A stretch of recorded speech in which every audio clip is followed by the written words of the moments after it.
की हाल चाल अहाँ सबके। तो अखन हम देखा रहल छी अहाँके एकटा चीज, ठीक छै। एकटा हम गाछ देखा रहल छी, फूल के गाछ, और ओकर नाम अहाँ सब कहू की छै नाम, ठीक छै। कमेंट में जरूर बताएब अगर बुझल है तखन।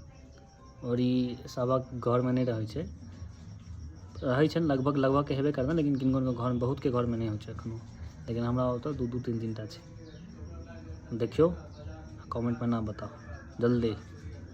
गाछ के देखियो, और देखाबै छी तुलसी गाछ के कलेक्शन अंगना में कतेक छै। देखियो ई तुलसी गाछ चिन्हते हेबै, ई तीरा दोहारा छै, एखारा सेहो होइ छै, दोहारा तीरा तुलसी गाछ।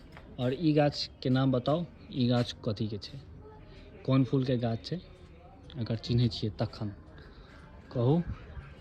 देखै छियै हैयो एहिठाम सेहो छै और ओहि दीवार पर सेहो। अब कहू कथी के छै। ई फूलो हम देखा दै छी, देखियो ये फूल, देखियो उज्जर रंग के सेहो और ब्लू रंग के सेहो, दुनू छै।